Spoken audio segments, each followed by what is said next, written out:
வணக்கம். புரட்சிக்கவி அறக்கட்டளையின் நிறுவனர், தலைவர் பாவலர் க.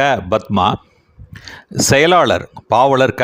பஞ்சாட்சரம் ஆகியோரின் அயரா முயற்சியின் விளைவாக கடந்த 29/4/2025 செவ்வாய்க்கிழமை மாலை தஞ்சை பெசன்ட் அரங்கில் நடைபெற்ற பாவேந்தர் பாரதிதாசனின் 135ஆம் அகவை நாள் விழாவினையும் பாரதிதாசன் பட திறப்பு நிகழ்வினையும் தஞ்சாவூர் நாடாளுமன்ற உறுப்பினர் தமிழ் திரு ச. முரசொலி அவர்கள் நிகழ்த்திய விழா பேருரையினையும் காண தங்களை அன்போடு அழைக்கின்றேன். வாருங்கள்.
செந்தமிழே உயிரே நருந்தீனே சேலினை மூச்சினை குணக்கடித்தேனே நைந்தார் எனின் நைந்து போகும் என்னை வாழ்வு நன்னிலை உலகனி எனக்கும் தானே என் அன்னை தமிழை உன்னை வணங்குகிறேன். நிறைகுடம் போல் சான்றோர்கள் நிறைந்திருக்கும் அவையில் குறை கொடுத்து நீர் கொடுப்பது போல் கொட்டும் எனது முறையில் குற்றம் குறை இறக்கில் பொறுத்தரும்படி பணிதல் கட்டிக் கொள்கிறேன். புரட்சிக்கவி பாவேந்தர் அறக்கட்டளையில் என்னை ஒரு அங்கமாக்கி வரவேற்புரையாற்ற அரிய வாய்ப்பினை அளித்த நிறுவனர் பாவலர் பத்மா அம்மா அவர்களுக்கு எனது நன்றியினை தெரிவித்துக் கொள்கிறேன். இவ்விழாவிற்கு தலைமையேற்க வர வேண்டிய ஐயா இளவல் கல்வி காவலர் அவர்கள் வராத சூழ்நிலை ஏற்பட்டுவிட்டது. இவ்விழாவுக்கு தலைமையேற்கும்படி நமது நிறுவனர்களை உங்கள் சார்பாக கேட்டுக்கொள்கிறேன்.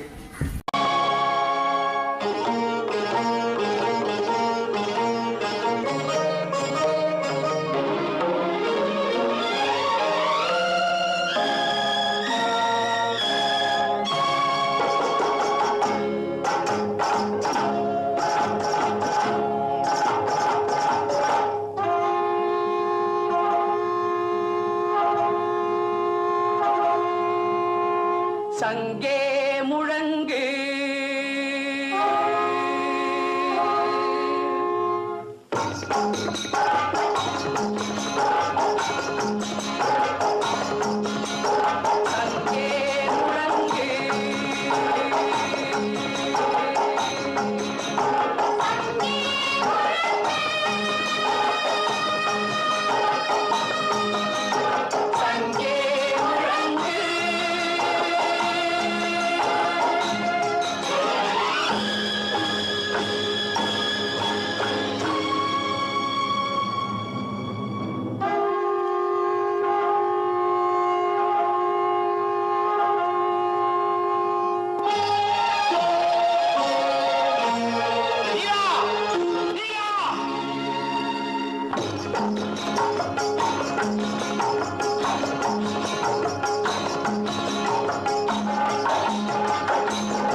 அருட்பெருஞ்சோதி அருட்பெருஞ்சோதி தனிப்பெரும் கருணை அருட்பெருஞ்சோதி அன்பெனும் பிடியில் அகப்படும் மலையே அன்பெனும் குடியில் புகுமரத்தே அன்பெனும் வலைக்குட்படு பரம்பொருளே அன்பெனும் கடத்தமரமுதே அன்பெனும் கடத்துள் அடங்கிடும் கடலே அன்பெனும் குடிவழிகளிலே அன்பெனும் அன்பு அமைந்த பேரொழியே அன்புபா பரத்திரமே அருட்பெருஞ்சோதி அருட்பெருஞ்சோதி தனிப்பெரும் கருணை அருட்பெருஞ்சோதி. சான்றோர்கள் பெயர்கள் பட்டியல் படித்தால் கொஞ்சம் காலம் கழியும் என்ற கருத்தில் கொண்டு எல்லா சான்றோர்களுக்கும் தொடங்கி இல் வரை அனைவருக்கும் என்னுடைய வாழ்த்துக்களையும் வணக்கத்தையும் பணிவுடன் தெரிவித்துக் கொள்கிறேன். நிர்ணயிக்கப்பட்ட காலம் 5 நிமிடம் என்று தெரிந்து கொண்டேன். அதனால் இது காலம் கருதி இதை நான் செய்கிறேன். நான் திருச்சியில் கிணற்று தவறையாக இருந்த எண்ணெய், குடத்து விளக்காக இருந்த எண்ணெய் குன்றின் மேல் விளக்காகிய பத்மா அம்மையாருக்கு நான் முதலில் நன்றி கடமையுள்ளவராக இருக்க வேண்டும். அன்பிற்கும் உண்டோ அடைக்கும் கால். அதுமாரி அவங்கள நான் பார்த்ததில்லை, என்ன அவங்க பார்த்ததில்லை. ஒரு 3-4 ஆண்டுகால தொடர்பு உண்டு. வாட்ஸ்அப்பில் பிழைத்திருத்தம் செய்கிறதுல நானும் அவங்களும் நட்பானோம். அந்த நட்பு தொடர்கிறது. அது எல்லை மீறி இன்று திருச்சியிலிருந்து தஞ்சைக்கு அழைத்து என்னை பேச சொல்லி அழைத்திருக்கிறது. அதை நான் செஞ்சுட்டு இருக்கேன். அதனால பாவலர் பாரதிதாசன் கவிதைகள் இப்போ எனக்கு நான் எப்படின்னு கேட்டீங்கன்னா, நான் இது வள்ளலார், திருக்குறள், திருமந்திரம், திருவாசகம் இந்த போன்ற நூல்கள்லாம் படிச்சிருக்கேன். இதுல படிச்சிருக்கேன், குறிப்பிட்ட இதுல படிச்சிருக்கேன். அதனால் இப்ப நான் கல்லூரியில 70-73 இயற்பியல் பட்டதாரி. நான் குழந்தை அரசியல் ஆடவர் கல்லூரியில அதை படித்தேன். என் பாடத்திலேயே ஒரு பாட்டு இருந்தது, பிளகணியம் அப்படிங்கிற அந்த இதுல அதுல ஒரு பாட்டு வரும். நீலவான அடைக்குள் உடமழைத்து விழாவென்று காட்டுகிறாய் ஒளிமுகத்தை, கோலம் முழுதும் காட்டி விட்டால் இவ்வுலகம் சொற்பமோ சாப்பிடும் குளிரைந்து குழந்த பாப்பம் அப்படின்னு அந்த பாடல் வரும். இந்த பாடலுக்கு ஒரு சிறப்பு உண்டு.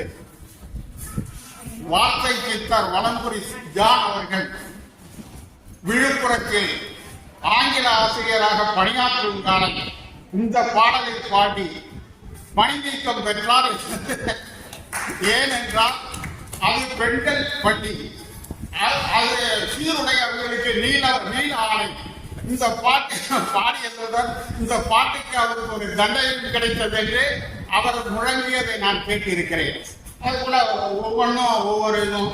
இப்போ நம்ம இப்போ இவங்க இதுக்கு ஏன் வரணும், சரி இவங்க இருக்காங்க வாட்ஸ்அப்ல சொல்றவங்களுக்கெல்லாம் நம்ம வரணும் அப்படின்னு அவங்களை பத்தி எனக்கு தெரிஞ்சுக்கிட்டது. நான் அவங்க பெரிய குருதி கொடையாளர், மாவட்ட ஆட்சித்தலைவர் தனியா சந்தித்திருக்கிறாங்கன்னு ஒரு செய்தியில நான் தெரிஞ்சுக்கிட்டேன்.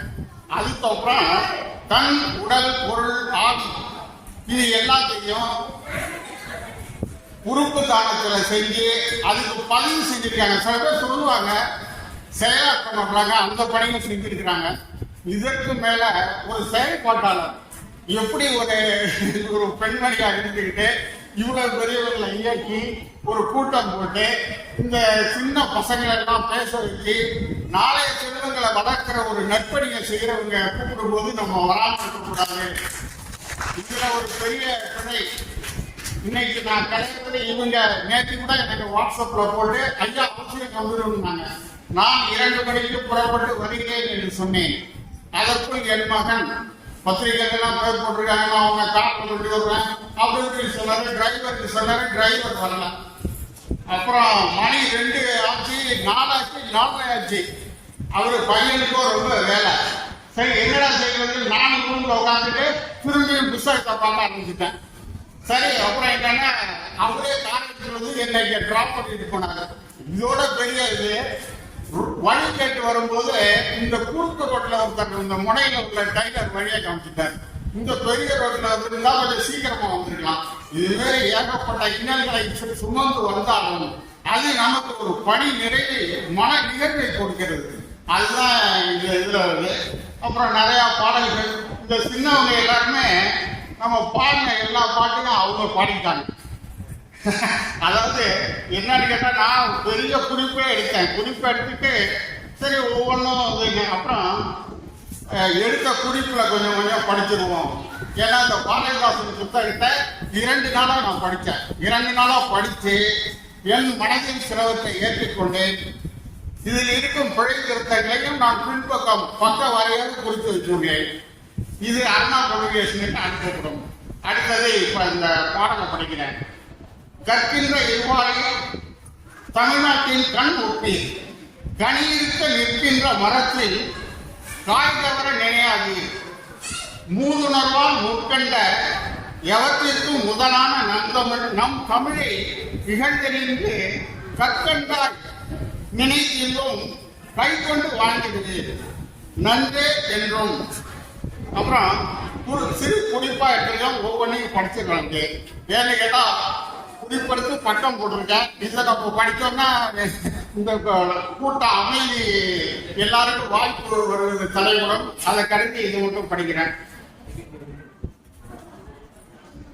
மொய்புறம் கொண்டு உடையாள் அவள் செப்பும் மொழி 18 உடையாள் எனின் சிந்தனை ஒன்றுடையாள் எங்கும் சுதந்திரம் என்பதே பேச்சுரிமை எல்லோரும் சமம் என்பதே உறுதியாட்சி விடுதலை விடுதலை விடுதலை. அப்புறம் இன்னைக்கு இன்னைய நாள் ஒரு பெரிய சிறப்பான நாள். என் தாயார் நினைவு நாள், 7வது நினைவு நாள்.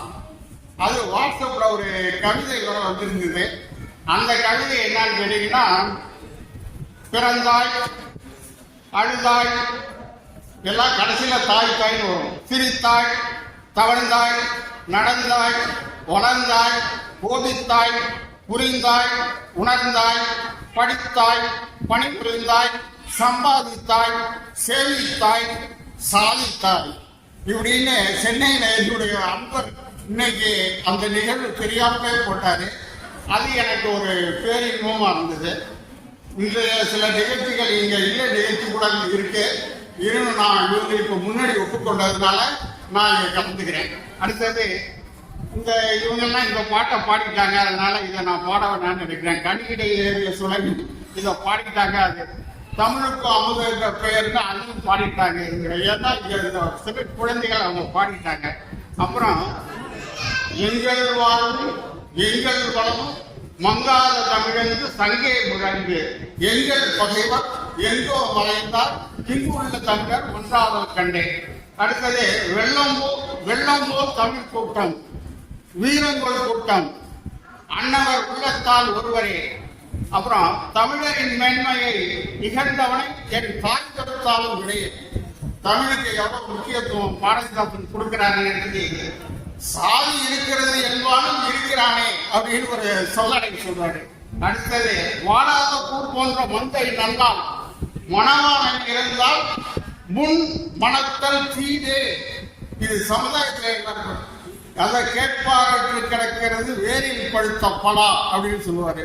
அதே மாதிரி வேரில் பழுத்த பலாங்கிறதுக்கு சமுத்திரம் ஒரு புத்தகத்தை போட்டிருக்கிறாரு. அப்புறம் ஓடப்பர் எல்லாம் மாறி ஒப்பப்பர் ஆகி விடுவர். இல்ல ஓடப்பராக இருக்கும் ஏழையப்பர் உதயப்பர் ஆகிவிட்டால் ஒரு நொடிக்குள் ஓடப்பர் எல்லாம் மாறி ஒப்பப்பர் ஆகி விடுவார். அப்புறம் இந்த பாடல் இதுல எங்க அருட்பணி ஜோதி ஆண்டவர் அவர் ஒண்ணு சொல்லியிருக்காரு. அவரு என்ன சொல்றாருன்னா, ஒத்தாரும் உயர்ந்தாரும் தாழ்ந்தாரும் ஒருமைவராகி உலகில் நடத்த வேண்டும் அப்படின்னு அந்த ஐயா சொல்றாங்க. இதெல்லாம் கருத்து ஒண்ணுதான், ஆனா கொஞ்சம் நடை வேற ஒண்ணும் இல்லை. அடுத்தது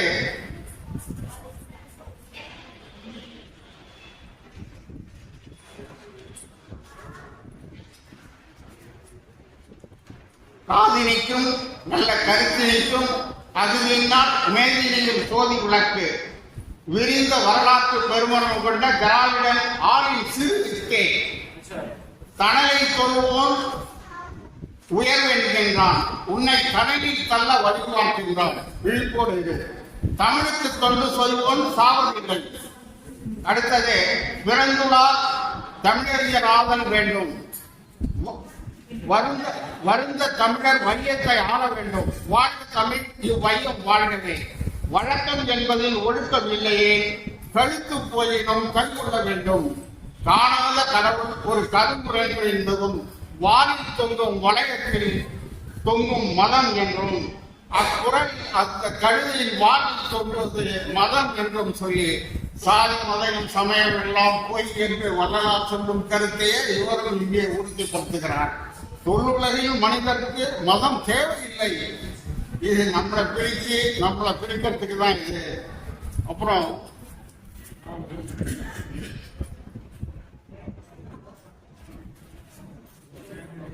எழுதுற குறிப்பை பேசுறதோட பொது குறிப்பை பேசுறது தான் சிறப்பானது.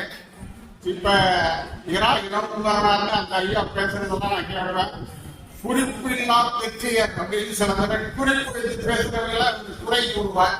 ஆனா இப்ப என்னன்னு கேட்டா, தேர்வு என்பது பார்த்து எழுதுவது, ஆய்வு என்பது பார்த்து படிப்பது. அந்த பார்த்து படிக்க என்ன பெருகின்று இருக்கணும், அதுதான் லட்சியம் அப்படிதான். இதனால இப்ப இந்த நிகழ்ச்சிக்கு வர்றது, நிகழ்ச்சிக்கு வந்தது, நிகழ்ச்சியில கலந்து கொண்டதெல்லாம் பெரிய பாவேந்தர் அப்படிங்கிறது வந்து சாதாரண இல்லை. அவங்க பாரடாவும் மாநில சமுதாயத்தை அவரை கொடுவாலை எழுதாகிறாரு. அது மாதிரி ஒவ்வொரு இதுலையும் அவருடைய ஈடுபாடும் இதுவும் தமிழ் மேலேயே நல்லா இருக்கு. அப்புறம் எனக்கு தெரிஞ்ச வள்ளலார் பாடல்கள் அதெல்லாம் கொஞ்சம் ஒரு 2-3 பாடல்களை மட்டும் பாடி நினைந்து உணர்ந்து நெகிழ்ந்து அங்கே நிறைந்து ஊற்றடும் கண்ணீர் அதனால் உடம்பு நனைந்து அறவதே நன்னிதியே ஞான நடந்த அரசு என் உரிமை நாயகனே என்று வணங்கி ஏற்றுமீன் உலகிகளில் மரணமில்லா பெருவாழ்வில் வாழ்ந்திடலாம் கண்டு புனைந்துரையே பொய்ப்புகளே சத்தியம் சொல்கின்றேன். ஒற்றவையில் சுற்றவையில் புகுந்தரம் இதுவே. இது வந்து 28 தொடர் பாடல்கள். அந்த 28 எனக்கு தெரியும். 28 உண்மைச்சா இதாகும். அடுத்த பாடல் ஒன்று, கண்டதெல்லாம் அடித்தியமே, 4வது பாடல். கண்டதெல்லாம் அடித்தியமே, கற்றதெல்லாம் பொய்யே, உண்டதெல்லாம் மலமே, உட்கொண்டதெல்லாம் குறையே, இதுவரை உண்மை தெரிஞ்சினேன் அப்படின்னு உண்மையை தெரியும். உண்மையின் வாய்மை எனப்படுவது யாதொன்றும் தீமை இல்லாத சூழல். அப்புறம் அடுத்த லைன்ல வேற மாற்றம் லைன் பொய்திருந்து வருதுன்னா அதுவும் உண்மையிலே உடனே அடுத்த லைன் மாறிடுவது. அதனால எல்லாமே.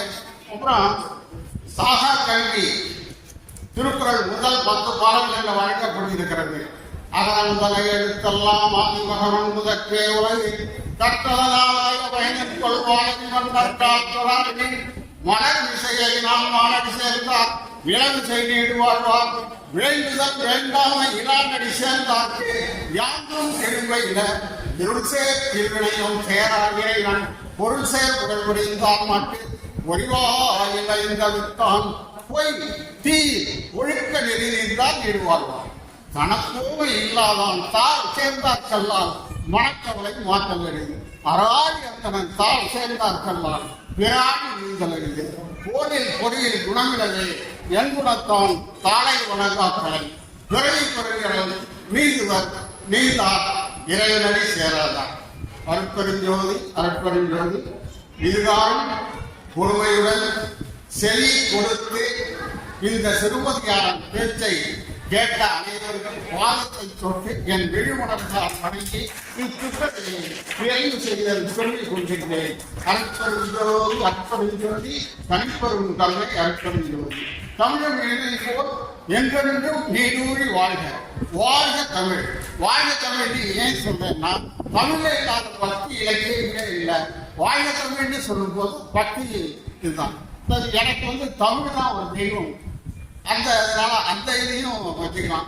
தெய்வம் உண்டு என்பார், இல்லை என்பார், 2 பக்கமும் உண்டு இல்லை என்பது அவரோட பேச்சு. கடவுள் இல்லை, இருக்கிறாரா இல்லையா என்பது எனக்கு கவலை இல்லைன்னு பாரதிதாசன் சொல்றாரு. இருநிலைப்பட்டவர்களையும் அவரு ஆரம்பத்துல ஆத்திகராக நாத்திகரானவர்.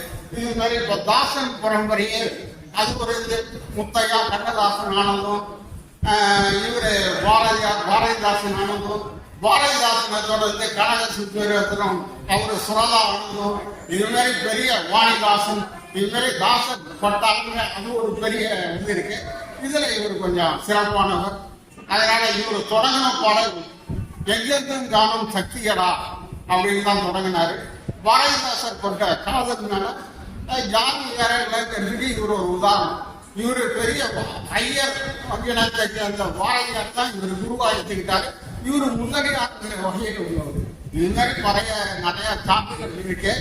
ஆனா யாருக்கும் இவர் பயப்பட மாட்டார்.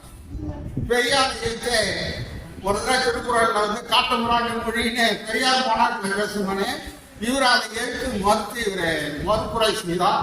அது பெரியாரால் ஏற்றுக்கொள்ளவும் பட்டது.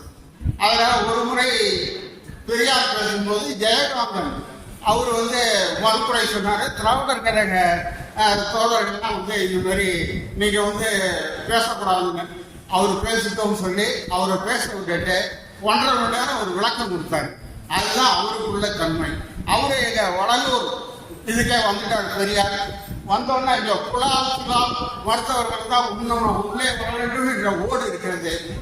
அவரு என்ன பண்ணாங்க, அவரு உள்ள போனான்னு கூட வந்தவங்கலாம் சொன்னாரு, நம்ம வேலை என்னப்பா, ஜாதி இல்லை, வர்றவங்களுக்கு ஜாதி இல்லாம பார்த்து சாப்பாடு போடணும். அந்த மகான் அதை செய்யறாரு. நம்ம பார்க்க வேண்டியதெல்லாம் வேலை இருக்குன்னு போயிட்டு அது மாதிரி போயிட்டு அவர் 20 ரூபாய் டொனேஷன் நான் கொடுத்ததாகவும் ஒரு வரலாறு இருக்கு. அற்பெருஞ்சோதி நிறைவு செய்கிறேன். பிழை இருந்தால் என்னை சார்ந்தது, நிறை இருந்தால் அற்பெருஞ்சோதி ஆண்டவரை சேர்ந்தது என்று சொல்லி நிறைவு செய்கிறேன். அற்பெருஞ்சோதி. பொழுதில் அவை நிறைந்த சான்றோர்களை வணங்கி மகிழ்கிறேன். தமிழ் எங்கள் உயிர்க்கு என்ற பாவேந்தர் பிறந்த நாள் விழாவிற்கு வருகை தந்த அத்தனை உறவுகளையும் வரவேற்று என் உரையை தொடங்குகிறேன். இங்கே நான் பேசப்போவது புரட்சி கவி அறக்கட்டளை தலைவர் பத்மா அவர்களை பற்றினார். 35 ஆண்டு காலமாக தமிழுக்கு உழைக்கும் மகள் பத்மா. ஆனால் தனி ஒரு பெண் என்பதால் பத்மா சாதனைகளை அவ்வளவாக பேசப்படுவது இல்லை. 28/10/2004 அன்று ஆட்சித்தலைவர் வணக்கத்துக்குரிய ஐயா கோசலராமன் அவர்கள் தந்தை மிராசுதார் மனையிலே பத்மா 13வது முறை இரத்த தானம் செய்த போது பத்மா பக்கத்தில் அமர்ந்து இருந்து ரத்தம் கொடுத்த முடியும் வரையில் பத்மா அருகில் அமர்ந்ததை நான் பார்க்கிறேன். எல்லோருக்கும் மகிழ்ச்சியாக இருந்த தருணத்தில் நான் அருகில் இருந்து பார்த்து வியந்தவன். பிறகு பாராட்டி குளிர்பானம் கொடுத்தவர். பெண்கள் என்றால் பயப்படுவார்களே, உங்களுக்கு பயம் இல்லையா என்று ஆட்சி தலைவரிடம் பத்மா சொன்னார். பணம் பொருள் கொடுக்க என்னிடம் வசதி இல்லை, அதனால் ஏழை எளியவர்கள் பயன்பெற என்று மகிழ்ந்தார். மறுநாள் ஆட்சித்தலைவர் பத்திரிகையில் நன்றி செய்திகள் வந்தது. 28/8/2004 அன்று பத்மா தனது இறப்பிற்கு பிறகு தனது உடலை தஞ்சை மருத்துவ கல்லூரியில் உயர்த்தும் மாணவர்களுக்கு ஆய்வு கொடுத்திருக்கிறார். எத்தனையோ பெண்கள் பிரச்சனைகளை காவல் நிலையத்திலையும் நீதிமன்றத்திலையும் வழக்கு தொடர்ந்து பல்வேறு நன்மைகளை செய்தவர். காவல் நிலையத்தில் 4 திருமணங்கள் செய்து வைத்தவர். முதியோர் இல்லத்திற்கு பொங்கல் விழா, தொழுநோயாளருக்கு இல்லத்தில் பல்வேறு வகையான உதவிகளை செய்தவர். தற்போது நிலையில் கஷ்டத்தில் இருந்தாலும் தமிழுக்கு உழைக்கும் மனம் கொண்டுள்ளார். மறுமலர்ச்சி திராவிட முன்னேற்ற கழகம் தந்த மாவட்ட துணை செயலாளர் பதவியில் இருந்து கட்சிக்கு நல்ல பெயர் பெற்று தந்தார். ஒரு நிமிஷம். ஈழம் மற்றும் பல போராட்டத்தில் பங்கு கொண்டவாறும் 26 முறை கைதாகியவர். கடலூர் சிறையில் 4 நாள் இருந்தவர். அது மட்டுமன்றி கடுமையான போர் முடிந்து நேரத்தில் 21 31/1/2011 ஆண்டு 7 ஈழம் சென்று 16/2/11 அன்று ஈழம் சென்று மேலகுரு பிரபாகரன் தாயார் அன்னை பார்வதி அவர்கள் ஈழம் பள்ளத்தில் உள்ள வல்லவெட்டி துறையில் மருத்துவமனையில் சந்தித்து வந்தவர். 31/1/2011 அன்று முக்கடல் சங்கமிக்கு கன்னியாகுமரியில் அன்னை பார்வதி அவர்களின் எரியூட்டும் சாம்பலை தன் கையாலேயே கலைத்தவர். ஈழத்தில் சிக்கன காளையர்களால் தன் உயிருக்கு பங்கம் வந்தாலும் தன் கட்சியில் நின்று அடையாளம் தன் உடலில் இருக்க வேண்டும் என்று என்பதால் மதிமுக கட்சி கலரில் மணி வைத்து தங்கச்செயில் போட்டுக்கொண்டு போனவர் தான் பத்மா. 22/2/2011 திடலிய அன்னை பார்வதி அம்மாள் மறைந்தார். 30 ஆண்டுகளுக்கு மேலாக பார்த்து வரும் நான் இவைகளையெல்லாம் சொல்ல வேண்டும் என்று நினைத்தேன். ஒரு முறை இரத்த தானம் செய்தவர் பத்மா. 18 முறை இரத்த தானம் செய்தவர் பத்மா. தஞ்சை ராமநாதன் மருத்துவமனை முன்பு தண்ணீர் பந்தல் வைத்து கடையை போட நடத்தினார். கட்சியும் பத்மா அவர்களை கைவிட்டது. இந்த மாபெரும் சபையில் உள்ள தலைவர்கள் அறிய வேண்டும் என்று இவைகளை எல்லாம் நான் கூறினேன். தமிழ் பற்று கொண்ட மகள் பத்மா இறப்பிற்கு எந்த ஒரு சடங்கும் சம்பிரதாயமும் செய்யாமல் போவதோடு அடியோடு வருத்தம் இருப்பதாகவும் பல்வேறு பதிவுகள் மூலம் தெரிவித்து வருகிறார். தமிழ் நூல் மட்டுமே அவர் தலைமாட்டில் வைக்க வேண்டும் என்று உறுதியாக சொல்லிய பத்மா அவர்கள், என் உயிர் தமிழுக்கு, என் உடல் மருத்துவக் கல்லூரி மாணவர்களின் அறிவுக்காக என்று தினமும் பதிவு விடுகிறார் பத்மா. பல்வேறு விருதுகளை பெற்று பாராட்டுகளையும் பெற்றவர் பத்மா. தஞ்சை மகள் நாம் பாராட்டி போற்ற வேண்டும்.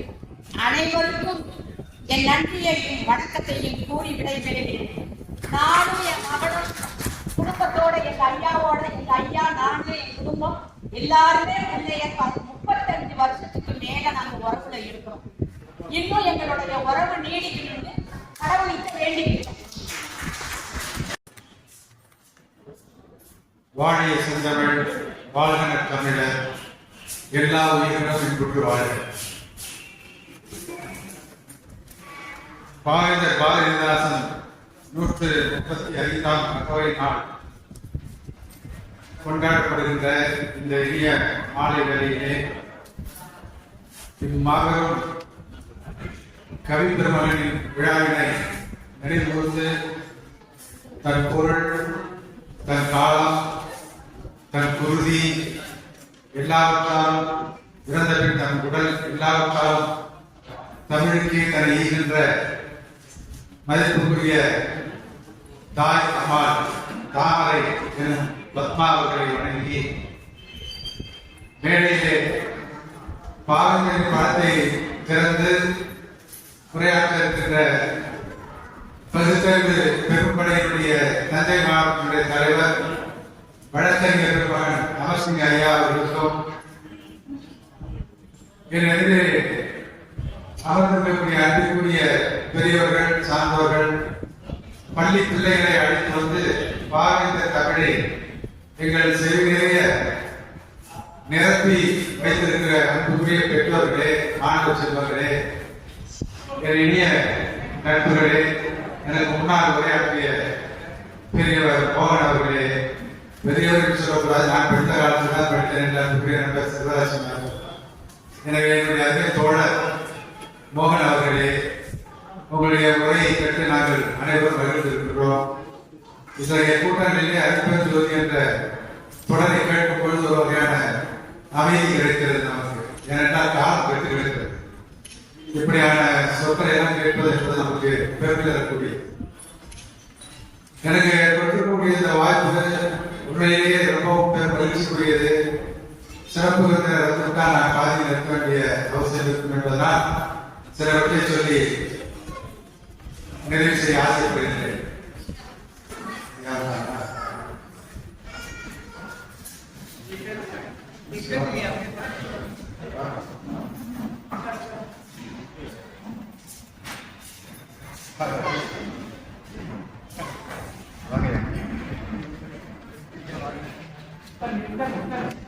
அவர் ஒரு வரவேற்பு மட்டும் கொடுத்துட்டுமா? அவர் ஒரு வரவேற்பு மட்டும் கொடுத்துட்டுமா?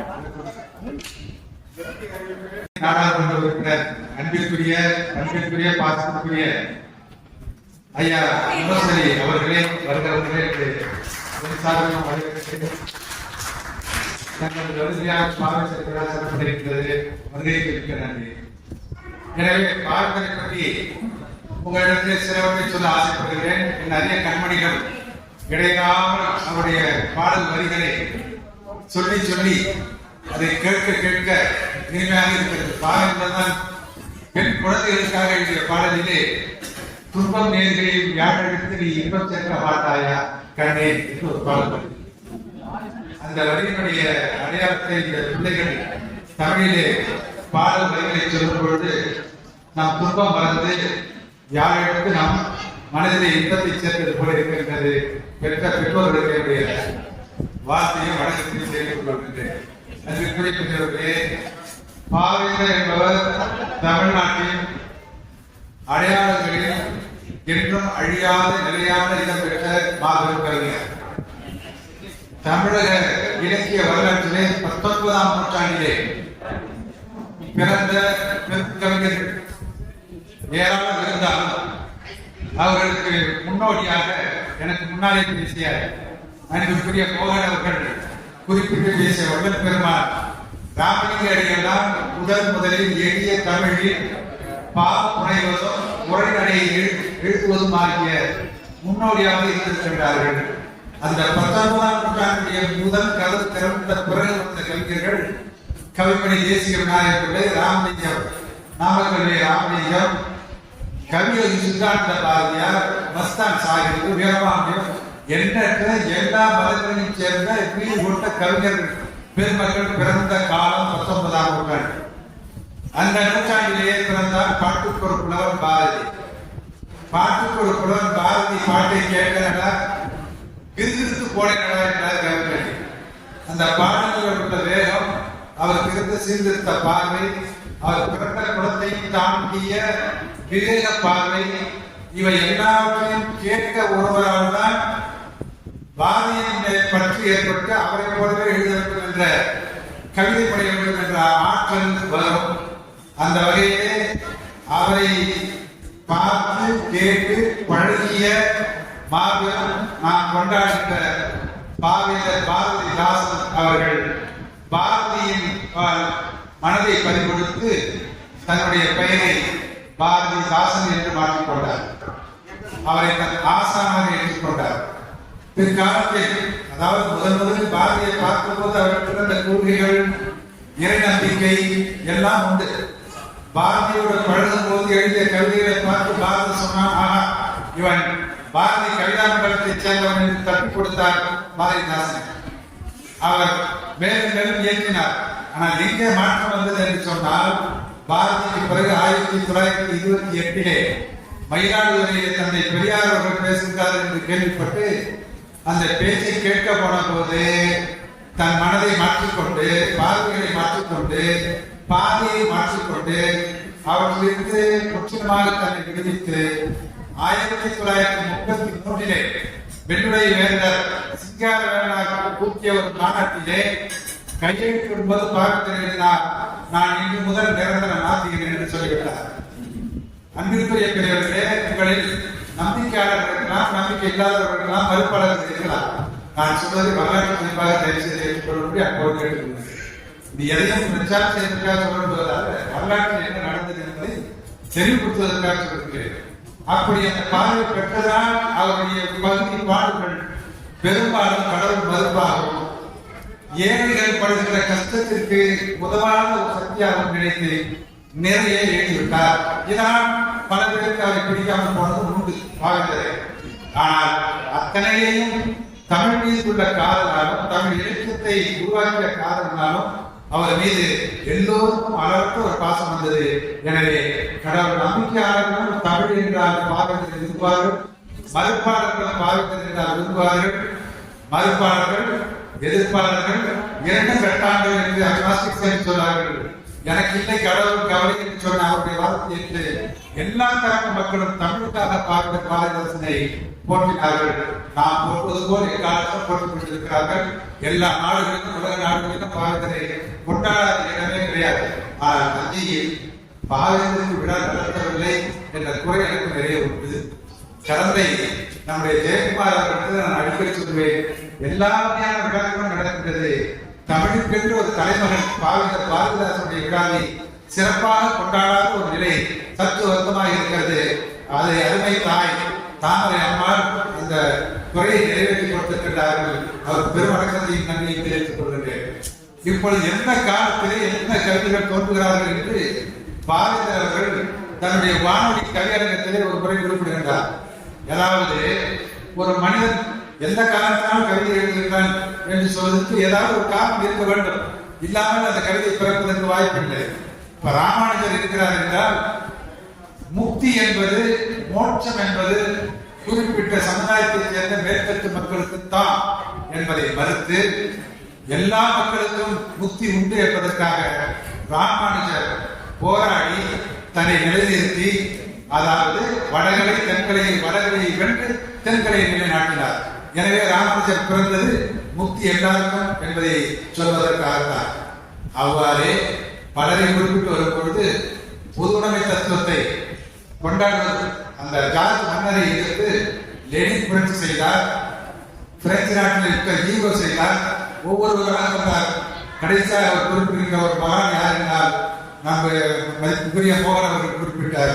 அருட்பெருஞ்சோதி வள்ளலார் அவர்கள் எப்படி சொல்கிறார் என்றால், அந்த கால சூழலில் என்ற ஒரு அருமையான கருத்தை பாரதியார் இருக்கின்றார். பாரதியாரை பற்றி சொல்லும் பொழுது தமிழ்நாட்டில் உள்ள ஒரு நிலை என்னவென்றால், துருக்கர், கிறிஸ்தவர், சூழ் இந்து என இருப்பவர் தமிழர் என்று உணராமல், இந்த மூவருமே தமிழர் என்று உணராமல், அவருடைய பெருமைகளை பேசாமல் எல்லோரும் மதத்தை பற்றியே பேசிக் கொண்டிருக்கிறார்கள் என்று சொல்லும் பொழுது ராமலிங்கர் பிறந்தார் என்று ராமலிங்க அடிகளார் பிறந்த காலத்தை சொல்லியிருக்கின்றார். அப்படியே சொல்லும் பொழுது பாரதியார் வருகிறார். பாரதியாருக்கு என்ன சொல்கிறார் என்றால், தமிழகம் தமிழுக்கு தகும் உயர்வுகளுக்கு வேண்டி எண்ணி தவம் கிடக்கையில் இணைக்கு தமிழ் பாரதி புலவன் தோன்றினார் என்று சொன்னார். எனவே எந்த புலவன் தோன்றினாரோ அவர் வரிசையில் இருந்த பாவேந்தர் அவர்கள் எண்ணற்ற இலக்கியங்களை காவிரியில் எழுதியிருக்கிறார். நேரம் காரணத்தினாலே சுருங்க ஓரிரு வார்த்தைகள் சொல்ல ஆசைப்படுகிறேன். பாரதிதாசன் படைப்புகளிலே குறிப்பிட்டு சிலருக்கு சொல்ல வேண்டும் என்றால், நான் மிகவும் ரசித்த ஒன்று எதிர்பாராத புத்தம் என்று ஒரு பொருள். சும்மா ஒரே ஒரு உதாரணம், ரொம்ப பெரிய அதிகமான விளக்கம் இல்லை. அது என்ன கவிதையிலே உள்ள நுணுக்கமான பார்வை என்ன என்பது மிக எளிமையானது, புரியக்கூடியது. எதிர்பாராத புத்தம் என்பது வள்ளியூரிலே நாயகன் என்ற ஒரு நாயகர் இருக்கிறார். அவருடைய பெண் பூப்பதையில் இருக்கிறார். அவருக்கு பொன்முடி என்பவர் காதல். இந்த இரண்டு குடும்பத்துக்கும் பகை வந்துவிடுகிறது. இந்த பகை வந்த பிறகு ரெண்டு பேரும் அந்த காதலர்கள் இழுத்து விட்டார்கள். 2 ஆண்டுகளுக்கு பிறகு பூப்பதை புணர் கொள்வதற்காக குளத்துக்கு போகிறார். போகும் பொழுது அவர் போகின்ற அழகை பாரதியாக அழகாக சொல்வார்.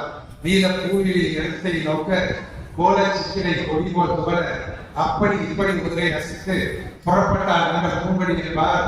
நிறப்பட்டாரை காற்றில் நெறிந்தது விவசாய கொண்டே வருகிறார். அப்படி சொல்லி நீரை கொண்டு திருப்பி வரும்போது தோழி ஒருவர் வருகிறார். 2 ஆண்டுகளாக பேசாமல் இருந்த காதல் பொன்முடி எதிரே வருகின்றார். அங்கு வருகிறார். 2 குடும்பமும் புரியப்பட்டு போய்விட்டது. பெரியவர்களே, காதல் என்பது எல்லாவற்றையும் தாண்டிய ஒரு அருமையான உறவு என்பதற்காக குறிப்பிடுகிறேன். 2 பேரும் எதிரேற்ற அவர்கள் யார் முதலில் பேசுவது என்ற ஒரு எண்ணம் வருகிறது நீண்ட இடைவெளிக்கு பிறகு. ஆனால் வருவது பூங்கதை தன் தோழி எடுத்த தலையை கொண்டு வெட்டத்தினால் சொல்கிறார். விரல் சுட்டாமல் பணக்காக சொல்கிறார். விரல் சுட்டாமல் பொன்முடியை நோக்கி இவர்தான் என்னுடைய காதலன் என்று சொல்கிறார். இவரோ பொன்முடியோ பார்ப்பதற்கு கூச்சத்தோடு மெதுவாக நிமிர்ந்து பார்க்கிறார். இருவரும் அருகே வந்து விட்டார்கள். வந்தவுடன் யார் முதலில் அழைப்பது? காதலர்கள் எப்பொழுதுமே ஏதாவது ஒரு புத்தகத்தை வச்சு நீங்க முதல்ல எடுத்துங்க நம்ம தமிழில் ஒரு பண்பாடு என்னவென்றால் தண்ணீரை நீ குடி நான் குடி என்று மாணவர் கூட தனி என்பதாக தான் காட்டுவார்கள். இங்கே காலையில் யார் 2 ஆண்டுகளுக்கு பிறகு சந்திப்பவர்கள் யார் பதில் சொல்வது என்பதை பாவேந்தர் பாரதிதாசன் தன்னுடைய கவி 34 வைத்திருக்கிறார். அற்புதமான ஒரே ஒரு சொல். இப்பொழுது அவர் சொல்லியிருந்தால் எப்படி சொல்லியிருக்க வேண்டும்? பூங்கோதை என்றால் அத்தான் என்றால் என்று 2 முறை 2 இடைச்சொற்களை போட்டு முடித்திருக்க வேண்டும். ஆனால் அவர் சொன்னார், இதயத்தில் ஏற்பட்ட மூச்சோடு சேர்ந்த அந்த காதம் புறப்பட்ட அடிக்குறையிலே முதலில் சொன்னது அத்தான் தான், 2வது சொன்னது பூங்கோதை தான். ஆனால் என்ன வார்த்தை போட்டு முடித்தார் என்றால் அத்தான் பூங்கோதை என்றார் என்று முடித்தார். அப்படி என்றால் ஒருவரும் சொல்லவில்லை, ஒருவருக்கும் சொல்லவில்லை, இருவரும் ஒரே நேரத்தில் சொன்னார்கள் என்பதை நான் சொன்னது ஒரே ஒரு சொல். இந்த காவியத்தை முழுக்க அவ்வளவு நுணுக்கமாக அற்புதமாக சொல்லியிருக்கின்றார். அதற்கு அடுத்தபடியாக ஒரு முறை சொல்ல வேண்டும் என்றால், அண்மையிலே நீங்கள் தொலைபேசியில் எடுத்து கேட்கிறீர்கள் என்றால் கைபேசியிலே முதல் அறிவிப்பு கொண்டு வருகிறது. பொதுநலம் கருதி உள்துறை அமைச்சு வெளியேறு என்று சொல்கின்றார். நன்று, வரவேற்க வேண்டிய ஒன்று.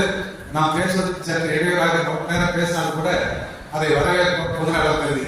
ஆனால் நாம் பொதுநலம் கருதி இருப்பது ஒன்று என்னவென்றால், தமிழ்நாடு அரசின் சமூக நலத்துறை பொதுநலம் கருதி குடும்ப விளக்கு என்ற நூலை தினமும் 5 வரிகள் எல்லாருக்கும் புரியும்படி சொல்லிக் கொடுக்க வேண்டும் என்று நான் கேட்டுக்கொள்கிறேன். காரணம் என்னவென்றால், பாவேந்தர் பாரதிதாசனுடைய தமிழ் உணர்ச்சி, இன உணர்ச்சி, மொழி உணர்ச்சி எல்லாருக்கும் உள்ளடக்கி இல்வாழ்க்கையில், குடும்ப வாழ்க்கையில் கணவன் மனைவி குழந்தை குட்டிகள் எல்லோருக்கும் அந்த உணர்வு இருந்தால்தான் ஒரு சமூகம் வெற்றி பெற முடியும். வீடு வெற்றி பெற்றால்தான் நாடு வெற்றி பெற முடியும், உணர்வு பெற முடியும் என்பதை அந்த குடும்ப விளக்கு என்ற காவியத்திலே அற்புதமாக படைத்திருக்கின்றார். கவிஞர் சுரதா அவர்கள் பாரதிதாசனுடைய சீடன். அவர் சொல்லும்போது சொன்னார், கிழக்கே தெரிவது சூரியன், கிழக்கே தெரிவது சூரியன், பாவேந்தர் விளக்கின் சுடர் குடும்ப விளக்கிலே தெரியும் என்று கூறினார் சுரதா. அப்படி என்றால் அவருடைய சீடர் வழிமொழிந்த அந்த குடும்ப விளக்கினுடைய கதை அமைப்பு மிக சுருக்கமானது. மணவழகர், தங்கம் என்ற 2 பாத்திரங்கள் 5 பகுதிகளில் அவர்கள் பேசுகிறார்கள். அந்த இருவரும் திருமணம் முடித்து பிள்ளைகளை பெற்று தமிழ் முறைப்படி திருமணம் செய்து பெரியவர்களுக்கு திருமணம் செய்து பிறகு மூத்தவர்களாகி முதியவர்களாகி விடுகிறார்கள். அந்த பகுதியை முதியோர் காதல் என்று படைத்திருக்கின்றார். அன்பிற்குரிய பெரியவர்களே, நம்முடைய நாட்டிலே மூத்த குடிமக்கள் பேரவைகள் எண்ணற்ற பேரவைகள் இருக்கின்றன. எல்லோரும் வருகின்றார்கள், ஏதோ பேசுகின்றோம். இந்த முதியோர் காதல் என்ற பகுதியில் சில பகுதிகளை அப்போது பேசி மகிழலாம் பாருங்கள் பெருப்படை செய்திருக்கிறார். மணிமொழி என்று ஒருவர் வருகிறார். அந்த கதையிலே மூத்தவர்கள் 100 வயது 2 பேருக்கும். இந்த 2 பேரிடத்திலே வந்து சிறிது நேரம் பேசிக் கொண்டிருக்கிறார் மணிமொழி. அப்பொழுது கேட்கிறார், இவ்வளவு காலம் இப்படி வாழ்ந்து தெரிகிறது, எப்படி நடந்தது என்று கேட்கிறார். என் மனதிலே வஞ்சமில்லை, போட்டி இல்லை, பொறாமை இல்லை, நல்லது செய்ய வேண்டும் என்ற எண்ணம் இருக்கிறது. ஆகையினால் நாம் நன்றாக வாழ்கிறோம். என் மனைவி என் மனதில் மிக அருகில் இருக்கிறார் என்று அவர் பதில் சொல்கிறார். நீங்கள் நன்றாக கவனிக்க வேண்டும். மூத்த காலத்தில் சொல்கின்ற வார்த்தை. மனைவி சொல்கிறார், அவரிடத்திலே ஏதாவது ஒன்றை சொல்லி அதை ஏற்காவிட்டால் மனமுடைந்து போய்விடுவார். சாப்பாட்டிலே உப்பில்லை என்று சொன்னால் அவர் அதை தவிர்த்தால் ஒழியுங்க என்றும், உப்பில்லை என்று சொன்னால் சாற்றிலே உப்பில்லை என்று சொன்னால் உன்னல் ஒழியுங்க என்றும், தப்பில்லாமல் என் கணவரை காத்தேன் என்று மூதாட்டி சொல்வதாக எழுதியிருக்கிறார்கள். எனவே இந்த 2 நூல்களிலே நம்முடைய வாழ்க்கை முறையை ஒரு காதலாகவும் என்னுடைய குடும்ப வாழ்க்கையாக காட்டியிருக்கின்றார். அன்பிற்குரிய பெரியவர்களே, பாரதிதாசனை ஆண்டவர்கள் சான்றோர்களைப் போல ஆய்வாளர்கள் எண்ணற்றவர்கள் ஆய்ந்திருக்கின்றார்கள். அதில் நாம் தஞ்சைக்கு பெருமை சேர்த்த, அதாவது தொல்காப்பியருக்கு பெற்ற முனைவர் சோனா ராமசாமி ஐயா அவர்கள் பாரதிதாசன் ரொமான்டிக் போயட் என்று ஒரு ஆங்கிலத்தை ஒரு நூல் எழுதியிருக்கிறார். முனைவர் செல்வராசன் என்பவர் புரட்சி கவிஞரை பற்றி ஒரு நூல் எழுதியிருக்கிறார். எல்லாருக்கும் தாண்டி நம்முடைய இலக்கியத்தை மற்ற இலக்கியத்தோடு ஒப்பிட்டு பேச வேண்டிய கடமை நமக்கு நிறைய இருக்கிறது. நாம் மட்டும்தான மற்ற நாட்டில் உள்ள கவிஞர்களை விட உயர்ந்திருக்கிறோமா என்பதை காட்டும் வகையிலே டாக்டர் பரமேஸ்வரன் என்ற கோவை அருமையான பேராசிரியர் வாழ்வின்மனும் பாரதிதாசன் என்ற ஒரு ஒப்பீட்டு நூலை எழுதியிருக்கிறார். அந்த நூலிலே 2 பெரும் புரட்சியாளர்கள் என்று சொல்லி வாழ்வின்மன் அமெரிக்காவுடைய புரட்சிக்கு வித்திருந்தாலும் தமிழ் மண்ணிலே நமக்காக தமிழ் புரட்சி, இன புரட்சி, இல்வாழ்க்கை புரட்சி எல்லாருக்கும் கற்றுக் கொடுத்த பாவேந்தர் பாரதிதாசனை இருப்பதை படிக்கும் பொழுது ஆனந்தமாக இருக்கிறது. நேரம் கருதி மற்றவர்கள் பேசுவதற்குள்ளே இருப்பதற்காக சொல்வதற்கு முன்னால் மீண்டும் ஒரு முறை சொல்கிறேன். கடைசியாக சொல்கிறார், என் இனப்பெயர் என்று ஒருவர் கேட்டால் உள்ளமெல்லாம் மகிழ்ச்சி. என் இனப்பெயர் என்று ஒருவர் கேட்டால் உள்ளமெல்லாம் மகிழ்ச்சி. என்ன மகிழ்ச்சி?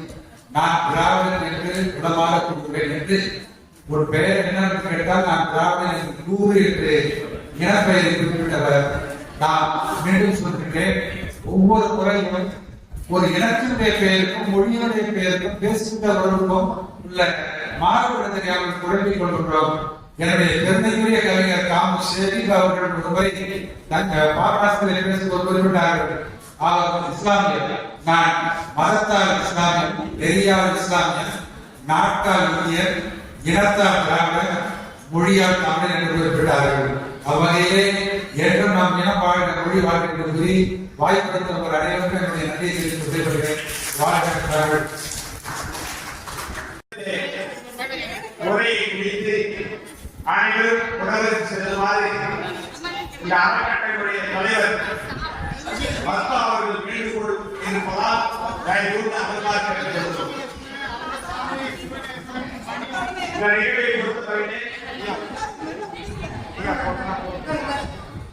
இந்த நிகழ்வை பொறுத்தவரையிலே இன்றைக்கு புரட்சிகளுடைய பிறந்த நாளிலே தஞ்சையிலே பல்வேறுபட்ட அமைப்புகள் இருக்கிறது.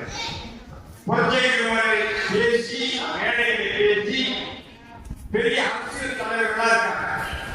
ஆனால் யாரும் தஞ்சாவூருக்கு இன்றைக்கு இந்த விழாவை எடுத்து செய்யவில்லை. அதை அறக்கட்டளையாக வைத்து ஒரு தனி மனித தந்தை பெரியார் எப்படி தொங்குகின்ற பொழுது தன்னையே நம்பி ஒரு இயக்கத்தை துவங்கினார். அதுபோல தந்தையை 9 ஆண்டுகளாக இந்த நிகழ்வை நடத்தி 135வது விழாவை சிறப்பாக நடத்தி கொடுத்திருக்கிறார். 5 நிமிடங்கள் முடிக்கணும்னு சொல்லியிருக்கேன். ஆகவே உண்மையாக நாம் மனதான பாராட்டி தஞ்சை நகர திராவிடர்கள் சார்பிலே வீரகுமார் அவர்கள் இப்பொழுது சார்பு சிறப்பு செய்வார்கள். இந்த நிகழ்வை பொறுத்தவரையிலே என்னுடைய கருத்தை சொன்னால், தந்தை பெரியார் அவர்கள் ஒரு கருத்தை பதிவு செய்வார். இந்த நாட்டிலே கவிஞர் புலவர்கள் எல்லாம் நாடகத்தில் சொன்னார். புலவர்கள் எல்லாம் நாடகத்தில் சொன்னாங்க. எல்லாரும் ஏற்று போனாங்க. என்னையா புலவர்கள் நாடகத்தில் தெரியல, அவரால் தமிழை காப்பாற்றுகிறார்கள் என்று சொல்லி அப்ப சொன்னாரு, ஒருவர் மட்டும் மன்னிச்சிடுவோம், அவர் யாருன்னா திருவள்ளுவர். ஆனால் ஒரே ஒருவர் தான் நான் ஏற்றுக்கொண்ட கவிஞர் புரட்சி கவிஞர் பாரதி அவர்கள் தான் என்று தந்தை பெரியார் சொன்னார். அது என்ன கருத்து தெரிகிறார், என்ன அர்த்தம் தெரியுமா? இந்த நாட்டிலே இல்லாத கற்பனை செய்து கை காலு மூக்கெல்லாம் வச்சு பாடம் பாடி இந்த நாட்டையே எடுத்தது என்று சொன்னார். இருக்கிற கடவுள் இல்லாத ஒன்றை பாடி பாடி பெரியார் பாடம் 63 நாயன்மார்கள் இந்த நாட்டிலே இருந்தாலும் பாப்பானாவே இருந்தாலும் எல்லாம் எப்படி சொல்லுவாங்கன்னா 63 நாயன்மாருக்கு வருவதெல்லாம் பாப்பா நூல் போட்டு வருவான், காட்சி அளிப்பான், புள்ளகை வைப்பான், எல்லாம் நடந்திருக்கு. அப்படி நம்ப வச்சுட்டான். புள்ளகை சமைச்சு போட்டு சிவகமா கேட்டதா கலையை வச்சான். சிறுத்தொண்டர் உடனே மாறி இருக்கும்.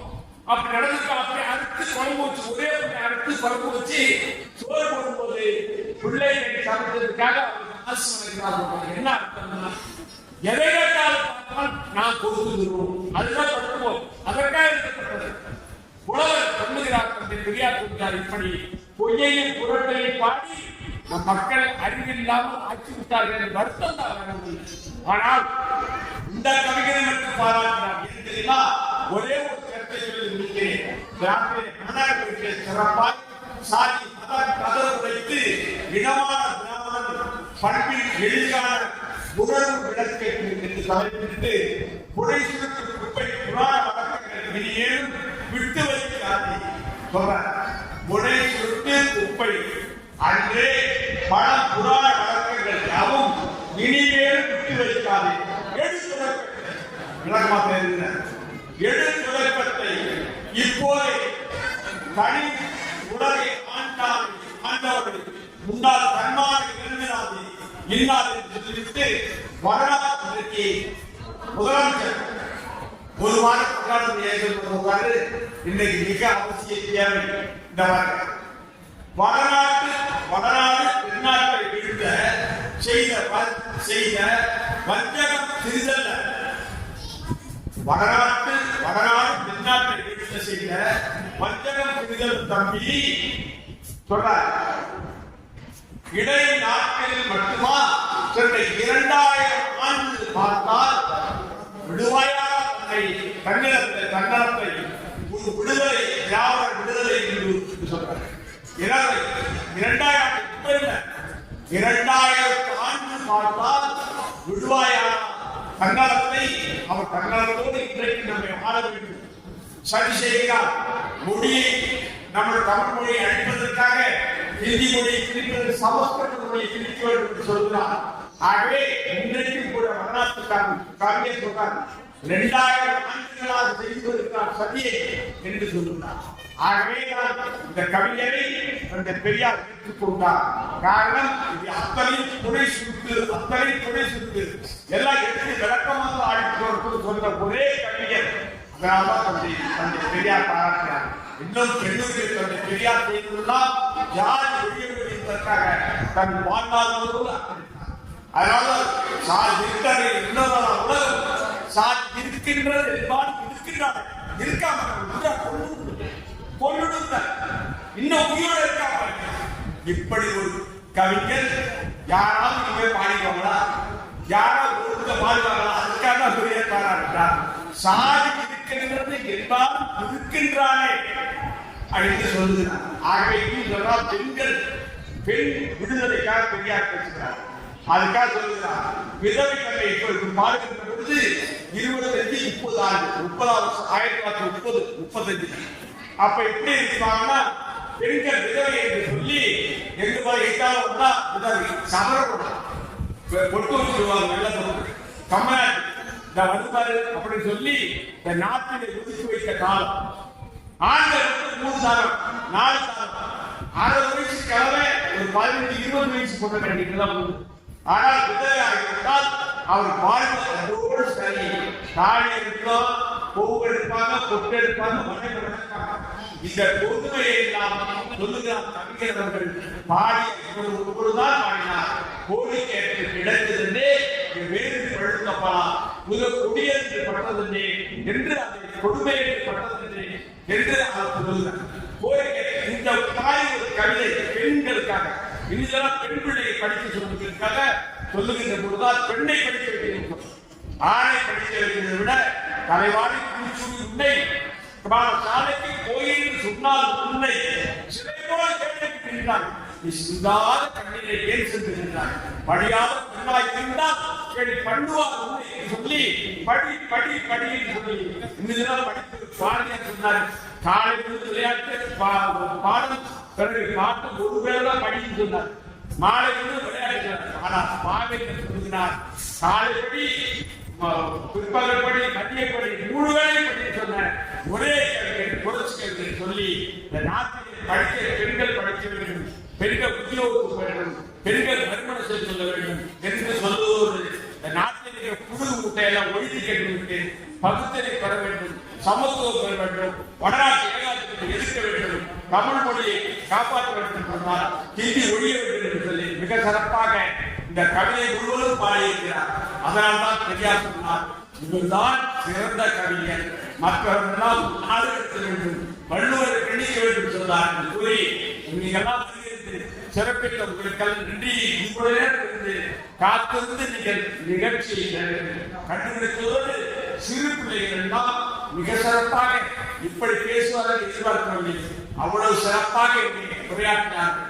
எங்களுக்கெல்லாம் வேண்டுகின்ற அளவுக்கு அவர்கள் கவிதையை பாடினார்கள், பேசினார்கள். அதற்கெல்லாம் இடம் கொடுத்து இந்த நிகழ்ச்சி நடத்திய 10வது அந்த அறக்கட்டளை சேர்ந்தவர்களுக்கெல்லாம் நன்றியை பாராட்டுவது நிறைவேறிய நன்றி வணக்கம். சிங்கத்தமிழன் அவர்களுக்கு தலைமை வணக்கம். பாவேந்தர் பாரதிதாசன் அறக்கட்டளையின் நிறுவனர் அம்மா திருவடி பத்மா அம்மா அவர்களுக்கு இனிய மாலை வணக்கத்தை தெரிவித்துக் கொண்டு அவை சார்ந்த அத்துணை உள்ளங்களில் பாதங்களில் தொட்டு வணங்கியின் வணக்கத்தை தெரிவித்துக் கொள்கின்றேன். நான் கலைஞர் மைத்திரி தயாளன் முகநூலில் ஒரு குழுமம் வைத்து நடத்தி வருகின்றேன். அம்மா அவர்களை இப்பதான் ஒரு 2 மாசமா தெரியும். 2 மாசமா சொல்ல முடியாது, கொஞ்சம் ரொம்ப கம்மி நாளாக தான் தெரியும். ஒரு முறை ஒரு சகோதரி மூலமா அறிமுகமானாங்க. 10ஆம் திருக்குறள் 1330 குறளையும் எழுதி உலக சாதனை படைத்த ஒரு சகோதரி மூலமா அம்மா அவர்கள் அறிமுகமானாங்க. ஆனா போன முறை அந்த சகோதரியே வரல. நான் அம்மா அவர்களை அறிமுகப்படுத்திக்கிட்டேன். இந்த விழாவில் எனக்கு பொருளாதார ஒரு பொருத்தம் அவர் நம்பிக்கை என் பேர்ல தமிழ் மீது பற்று கொண்டுள்ள அத்துணை பேர்களையும் தேடி அவர்களுடைய திறமைக்கு நல்ல சான்று கொடுத்து நல்ல ஒரு பாராட்டை கொடுத்து வளர்க்கக்கூடிய திருமதி பத்மா அம்மா அவர்களுக்கு அனைவரும் சார்பிலும் பாராட்டினை தெரிவித்துக் கொண்டு வருகை தந்த அத்துணை நல்லெண்ணங்களையும் வருக வருக என வரவேற்று நன்றி பாராட்டி விடைபெறுகின்றேன். நன்றி வணக்கம். எங்கள் வாழ்வு எங்கள் வளம் பங்காத தமிழர்கள் சங்கையை முழங்கு புரட்சிகை அறக்கட்டளை சார்பாக பாவேந்தர் பாரதிதாசனின் 135வது அகவை நாள் விழாவில் கலந்து கொண்டு வரவேற்புரையாற்றிய புரட்சிகை அறக்கட்டளையுடைய செயலர் அன்பு சகோதரர் பாவலர் பஞ்சாட்சரம் அவர்களே, தலைமை ஏற்று இந்த அறக்கட்டளை நிறுவி செயல்படுத்திக் கொண்டிருக்க பாவலர் பத்மா அவர்களே, பாவேந்தருடைய படத்தை திறந்து வைத்து சிறப்புரை ஆற்றிய அன்பு சகோதரர் திரு அமர்சிங் அவர்கள் இங்கே ஒரு கருத்தை குறிப்பிட்டார்கள். நான் சிறப்பதிகாரத்தில் இறந்தவர்கள் கூறியதை போல கணவனை இறந்தோடு காட்டுவது இல்லை என்ற அந்த சொற்களுக்கு அடையாளப்படுத்தியவர் மறுமொழிக்குரியவர்களே தந்தை பெரியார் அவர்களும் பாரதிதாசன் அவர்களும் முதன்மையானவர்களாக தமிழகத்தில் இருக்கிறார். ஏன்னா ஆற்றுவது இல்லை என்கின்ற நிலையை மாற்றி அவர்களுக்கும் மறுமணம் செய்து கண உண்டு என்பதை உறுதிப்படுத்திய அவர்களுக்கு நான் ஒரு புதுமையான கருத்து தான் இது. கணவனை காட்டுவது இல்லை என்கின்ற அந்த வழக்கத்தை மாற்றி அமைத்தவர்கள் தந்தை பெரியார் பாரதிதாசன் அவர்களை என்பதை நினைவுபடுத்தி கொள்ள ஆசைப்படுகிறேன்.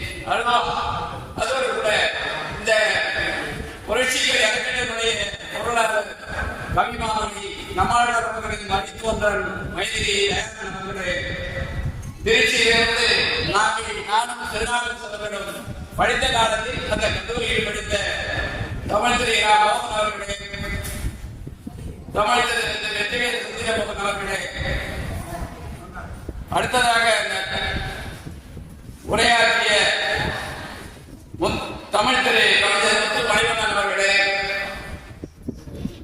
எழுத்தாளர் திரு ராஜவேல் அவர்களே, தமிழ் திரு நான் என்னை பொறுத்தவரை நகரத்தினுடைய மேயராக கருதப்படுகின்ற தமிழ் திரு எஸ் சவிதாஸ் அவர்களே, பாவலர் யாஸ்மின் கனி சகோதரி அவர்களே, பாவலர் வண்ணம் முகமது இக்பால் அவர்களே, பாவலர் ஆசிரியர் நோமணி சேகர் அவர்களே, எல்லோரும் முத்தாய்ப்பாக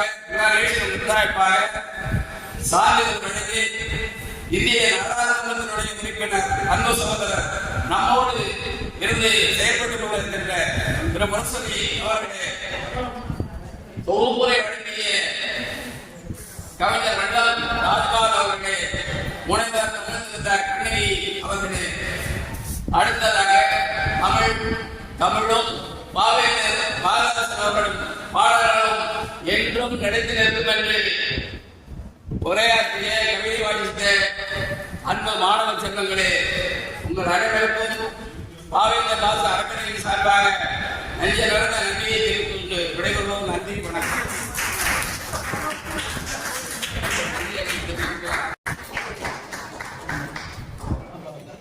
அனைவருக்கும் இனிய மாலை வணக்கம்.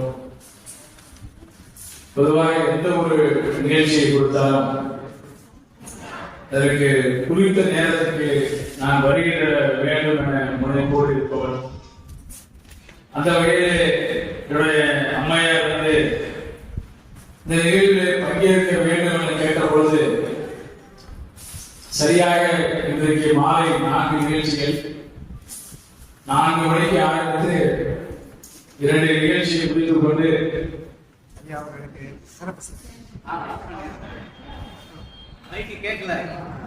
ஐயா அவர்களுக்கு அறக்கட்டளை சார்பாக சிறப்பு செய்யப்படுகிறது. ஐயா அவர்களுக்கு சிறிய வேண்டுகோள், பாரதிதாசனுடைய சிறையைப்பதற்கு தாங்கள் மேற்கொண்டு முயற்சி அன்புடன் கேட்டுக்கொள்கிறோம்.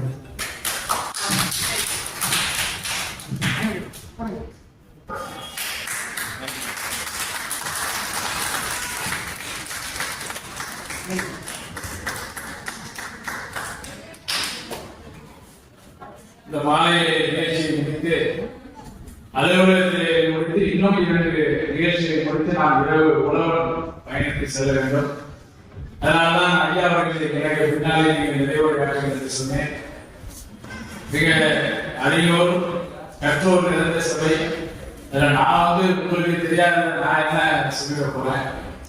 இருந்தாலும் இதை அழைத்ததன் பேரில் நான் அறிந்தது என் சரியாக கேட்டதை உங்களிடத்திலே நான் பகிர்ந்து கொள்ள ஒரு மனிதர்கள். இந்த பாரதிதாசனுடைய இந்த 139வது அகழினால் இந்த அறக்கட்டளையை தொடங்கி அம்மையார் அவர்களுக்கு கேட்ட இந்த அறக்கட்டளையை எந்த ஆண்டு தொடங்குகிறீர்கள் என்று கேட்டேன். இது 9வது ஆண்டு. இந்த இடம் 9வது ஆண்டு தான் இந்த நிகழ்ச்சியை நாங்கள் சிறப்பாக கொண்டாடி இருக்கிறோம் என்று சொன்னார். உண்மையிலே ஒரு நல்ல அறக்கட்டளை பாரதிதாசனுடைய 135வது அகழி நாளில் தொடர்ந்து 9 ஆண்டுகள் மட்டுமல்ல, தொடர்ந்து 100 ஆண்டுகளையும் கடந்து இந்த அறக்கட்டளை சிறப்பாக நடைபெற வேண்டும் என இந்த வாழ்த்துக்களை இந்த நேரத்திலே தெரிவித்துக் கொள்கிறேன். பொதுவாக ஒரு இயற்கை அமைப்பு தொடங்குவார்கள் அல்லது பொதுவாக ஒரு அறக்கட்டளையை தொடங்குவார்கள். தொடங்கி அதை தொடர்ந்து நடத்துவது என்பது அதில் பல்வேறு சிக்கல்கள் இருக்கிறது. ஒரு 5 பேர் குழுவாக சேருவார்கள். 5 பேரில் ஒவ்வொருவராக கருத்து ஒற்றுமை காரணமாக பிரிவார்கள். அல்லது பல்வேறு பொருளாதார நெருக்கடிகளால் தொடர்ந்து ஒரு இலக்கிய நிகழ்ச்சியோ ஒரு அறக்கட்டளை நிகழ்ச்சியோ தொடர்ந்து நடத்துவது என்பது இந்த கால சூழலில் கடினமான ஒன்றுதான். அதுவும் குறிப்பாக இந்த அறக்கட்டளைக்கு செயலாளராக, நிறுவனராக, தலைவராக அன்றைய அமைச்சர் பத்மா அவர்கள் இருப்பது உள்ளபடியே பெருத்த மகிழ்ச்சியை எனக்கு அளிக்கிறது. ஆணுக்கு பெண் சமம் என்கிற இந்த சூழலில் நான் தான் இந்த அறக்கட்டளையுடைய நிறுவனர் தலைவர் என்று சொல்கிறபோது எனக்கு உள்ளபடியே ஒருவரையாக மகிழ்ச்சியாக இருந்தது. அந்த வகையில் இந்த நிகழ்வை வரவேற்புரையாற்றிருக்கிற புரட்சிக்கவி அறக்கட்டளையுடைய செயலாளர் ஐயா பஞ்சாச்சலம் அவர்களே, நிகழ்ச்சிக்கு தலைமையாற்றிருக்கிற நிறுவனர் தலைவர் புரட்சிக்கவி அறக்கட்டளையுடைய பாவலர் அம்மா பத்மா அவர்களே, எனக்கு பின்னால் பாவேந்தர் படத்தினை திறந்து வைத்து உரையாற்றிருக்கிற மாண்புமிகு வழக்கறிஞர் அன்பிற்கும் போற்றுவதற்குரிய ஐயா அமர்சிங் அவர்களே, நிகழ்ச்சியில் பங்கேற்று உரையாற்றி வந்திருக்கிற பாவலர் தமிழ் திரு ஐயா மோகன் அவர்களே, எனக்கு முன்னால் உரையாற்றி வந்திருக்கிற தமிழ் திரு ஐயா திருநாவுக்கரசு அவர்களே, நிகழ்விலே பங்கேற்றிருக்கிற பெரியோர்களே, ஆண்டோர் சான்றோர் குழுமங்களே, என்னுடைய அனைவருக்கும் என்னுடைய பணிவான வணக்கத்தை மீண்டும் ஒரு முறை தெரிவித்துக் கொள்கிறேன். நான் நாடாளுமன்றத்தில் ஒரு 4 முறை பேசுகிற வாய்ப்பு கிடைக்கும் போதெல்லாம் முதல் முறையாக நான் பிறகு பேசுகிற வாய்ப்பு கிடைத்த பொழுது என் வாயிலிருந்து வந்த முதல் வார்த்தை எங்கள் வாழ்வும் எங்கள் வளமும் அங்காத சிங்கியை புறவு அப்படின்னு சொல்லித்தான் நான் ஆரம்பித்தேன். என்னுடைய செல்லுல பாத்தீங்கன்னா இன்னைக்கு எல்லாரும் என்னுடைய செல்லுல ஸ்டேட்டஸை பாத்தீங்கன்னா சிங்குல் பறவை சிறகை விதி எழு அப்படிங்கிற அந்த வார்த்தையை தான் என்னோட நிலத்தில் என்னுடைய கைபேசியிலே நான் மதித்திருக்கிறேன். என்னுடைய மனைவி பாரதிதாசன் அவருடைய கவிதைகளை நிறைய 3 படிப்பவர். நான் இன்னும் 3 படிக்க ஆரம்பிக்கவில்லை. அவர் சொல்வதை கேட்டு நான் ரசித்து இருக்கிறேன். இப்பொழுது கொஞ்சம் கொஞ்சமாக வாசிக்கிற பழக்கத்தை ஏற்படுத்தியிருக்கிறேன். அந்த வகையிலே நிறைய புரட்சி கவிஞர் என்றும் பாவேந்தர் என்றும் போற்றப்படுகிற பாரதிதாசன், அவருடைய இயக்குனர் சுப்புரத்னம், பாரதியார் மீது கொண்டுள்ள காதலால் நெருக்கத்தால் தன்னை பாரதிதாசன் என்று தன்னை மாற்றிக்கொண்டவர். அவருக்கு பாண்டிய பரிசு, அலையின் சிறப்பு, குடும்ப விளக்கு போன்ற கவிதை நூலுக்கு சொந்தக்காரர். கிருஷ்ணராஜர் என்ற நூலுக்கு சாகித்ய அகாடமி விருது பெற்றவர். தமிழும் திராவிடமும் ஒன்று என முழங்கிய புரட்சி கவிஞர் பாரதிதாசனுடைய பிறந்த நாளை தமிழ்நாட்டுடைய முதல்வர் எங்களுடைய தலைவர் அவர்கள் பாரதிதாசனுடைய பிறந்த நாளை உருவான காலம் தமிழக அரசு சார்பிலே கொண்டாடப்படும் என தெரிவித்திருக்கிறார். அந்த வகையில் தஞ்சையிலே நடைபெறுகிற இந்த நிகழ்வில் என்னை அழைத்து பெருமைப்படுத்தியதற்கு முதற்கண் என்னுடைய நன்றியினை தெரிவித்துக் கொள்கிறேன். அதே போலவே அவரை பற்றிய நிறைய செய்திகள். தந்தை பெரியார் அவர்களோடு அவர்களுக்கு ஒரு நெருக்கமான உறவு. தந்தை பெரியாரை பாரதிதாசன் தான் மிகவும் புகழ்ந்தார், உச்சி புகழ்ந்தார், பாராட்டினார், வாழ்த்தினார். ஆனால் ஒரு நிகழ்விலே தந்தை பெரியாரை 30 வயதுடைய ஒரு பெண்மணியை, தன்னோடு இருந்த ஒரு பெண்மணியை, மணியம்மையார் அவர்களை பெரியார் மணந்த பொழுது எல்லோரும் பல்வேறு விமர்சனங்கள் எழுந்த நிலையில் எப்படி தந்தை பெரியார் தன்னை விட இளம் வயதில் இருக்கிற ஒரு பெண்ணை எப்படி திருமணம் செய்து கொள்ளலாம் என்று எல்லோரும் கேள்வி கேட்ட நிலையில் பாவேந்தரும் முதலில் அந்த கேள்வியை கேட்டார், விமர்சித்தார். ஆனால் அதே பாவேந்தர் பின்னாலே தன்னுடைய நிலையை மாற்றிக்கொண்டார். அதனால்தான் பாவேந்தருக்கு புரட்சி கவி என்ற பெயரும் வந்தது. எப்படி மாற்றிக்கொண்டார், எப்படி சொன்னார்? நானும் எல்லோரையும் போலவே பெரியாரை இன்றைக்கு சொல்லுகிறார்களோ, ஏதோ பெரியாரிடத்திலே படித்த பெண்ணை மணந்து கொண்டார். அதுவும் சில பேர் சில அறிவுஜீவிகள் நாட்டிலே பேசுகிறார்கள், ஏதோ மாணவி அவர் ஏதோ திருமணம் செய்து கொண்டவார். பெரியார் அவரை திருமணம் செய்கிற பொழுது மணியம்மையாருக்கு வயது 30. 30 வயதை கடந்த ஒரு பெண் தன் வாக்கில் எதை தேர்ந்தெடுக்க வேண்டும் என்கிற கடமை, உரிமை அவருக்கு உண்டு. பெரியாருக்கு சேவை செய்ய வேண்டும், இந்த தமிழ் மக்களுக்காக, தமிழ் மூச்சுக்காக வாழ்ந்து கொண்டிருக்கிற தந்தை பெரியாருக்கு சேவையாற்ற வேண்டும். அந்த நோக்கத்தோடு தான் தந்தை பெரியாரை திருமணம் செய்தார்கள் மணியம்மையார்.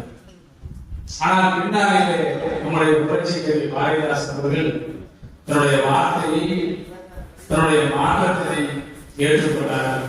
நான் பெரியாரை அவர்கள் சொல்லியது தவறுதான், இந்த தமிழ் மக்களுக்காக, இந்த தமிழ்நாட்டின் மக்களின் மீது நீங்கா அருள் கொண்டவர் தந்தை பெரியார் என்றும், ஒரு இளம் கொடி பெண் பெரியாருக்கு தொண்டு செய்திருக்கிறார் என்றும் அம்மையார் மணியம்மையாரை பாராட்டியதும் நம்முடைய புரட்சி கவி பாரதிதாசன் என்பதை நாம் எல்லோரும் அறிய வேண்டும். அதனால்தான் அவருடைய புரட்சி கவி என்றும் பாரதிதாசன் என்றும் நாம் இன்றளவும் அவரை நெஞ்சத்தோடு அழைத்து வருகிறோம். பாரதியுடைய பல்வேறு வழிகளிலே இன்றைக்கும் அவருடைய சமூகத்திற்கு நிறைய கவிதைகளை, நிறைய உணர்ச்சிகளை பெற்றுச் சென்றுள்ளார். அந்த வகையில் ஒரு சிறிய கதை ஒன்று சொல்லி நிறைவு செய்ய விரும்புகிறேன். உங்கள் நாட்டிலே ஒரு மன்னன் ஒருவர், அந்த மன்னனுக்கு அழகான மகள் அமுதவல்லி என்ற பெயர். இந்த மன்னனுடைய மகள் ஓவியத்திலே, சிற்பத்திலே, நாட்டியத்திலே கைதேர்ந்து விளங்கி இருக்கிறார். அவர்கள் மன்னனுடைய மகளுக்கு கவிதை எழுதுவதிலே ஆர்வம் உள்ளது. ஆனால் அவருக்கு கவிதை எழுதுவதிலே, கட்டுரை எழுதுவதிலே ஆர்வம் உள்ளவர்களும் அதை கற்றுக் கொடுக்க ஒரு நல்ல ஆசிரியர் வேண்டும் என தன் தந்தையாரிடத்திலே சொல்ல, அந்த மன்னன் தன்னுடைய அமைச்சரை கூட்டி, என்னுடைய மகளுக்கு நல்ல கட்டுரைகள், நல்ல கவிதைகளை எழுதி கொடுக்க, ஒரு கற்றுக் கொடுக்க ஒரு ஆசிரியர் வேண்டும் கேட்டிருக்கிறார். அமைச்சரும் அந்த நாட்டில் இருக்கிற ஒரு ஆசிரியரை அழைத்து, இவர் நன்றாக சொல்லிக் கொடுப்பார், ஆனால் ஒரு சிறிய சிக்கல் என்று சொல்லியிருக்கிறார். என்ன சிக்கல் என்று அமைச்சர் கேட்டிருக்கிறார். அரசே, உங்களுடைய மகளும் அழகாக இருப்பார்கள், அந்த இளம் கவிஞரும் அழகாக இருப்பார். இது பாரதிதாசன் எழுதி, இளம் கவிஞரும் அழகாக இருப்பார், இருவருக்கும் எதுவும் காதல் ஈதல் மறந்து விடக்கூடாது, அதுதான் சிக்கல் என்று சொல்லியிருக்கிறார். அதற்கு மன்னன் சொல்லியிருக்கிறார், பரவாயில்லை அமைத்துவா என்று சொல்லி இருவரையும் அமர வைத்து இடையே ஒரு ஸ்கிரீன் போட்டு, ஒரு திரைச்சி போட்டு, இவர் அவர் பார்க்கக்கூடாது, அவரை இவர் பார்க்கக்கூடாது அப்படின்னு சொல்லி மன்னர் சொல்லியிருக்கிறார். அமைச்சர் இதையும் தாண்டி இருவரும் பார்த்துவிட்டால் என்ன செய்வது என்று கேட்கிறார். அதற்கு மன்னர் சொல்கிறார், அதை இளம் கவிஞர்களுக்கு சொல்லும், என்னுடைய மகளுக்கு ஒரு பெரிய வியாதி இருக்கிறது என்று சொல்லும், நீ அவளை பார்த்தால் அந்த வியாதி உன்னையும் குத்திவிடும், அதனால் அரசனுடைய மகளை பார்க்காமல், அதற்காக தான் இடையே திரைச்சியை போட்டிருக்கிறோம், அரசனுடைய மகளை பார்க்காது என்று அந்த மன்னரிடத்திலே சொல்லி, அந்த அரசன் கவிஞரிடத்திலே சொல்கிறார். இவரிடத்திலே என்ன சொல்கிறார் என்றால், இங்கே இருக்கிற கவிஞனுக்கு கண் தெரியாது, பாராட்டுவார், அதை கேட்டுக்கொள்ளும், அவருக்கு கண்ணு தெரியாது என்று விதத்திலே மாறி மாறி ஒரு பொய்யை சொல்லி மன்னனும் மன்னனுடைய மகளும் நேராக மன்னனுடைய மகள் அழைத்து சென்று இங்கே உட்கார வைத்து தொடர்ந்து அந்த கவிஞனும் அந்த மன்னனுடைய மகளும் பாராட்டு. ஒரு நாள் மாலை வேளையிலே வகுப்பு ஆரம்பித்து தாமதமாக வருகிறார் இந்த கவிஞன். உள்ளே வந்த பொழுது தன்னுடைய இதிலே வானத்தில் இருக்கிற நிலாவை பார்த்து ஆச்சரியத்துடன் பல்வேறு கவிதைகளை சொல்லியிருக்கிறார். இந்த கவிதைகளை பின்னால் இருக்கிற அந்த மன்னருடைய மகள் கேட்கிறார்.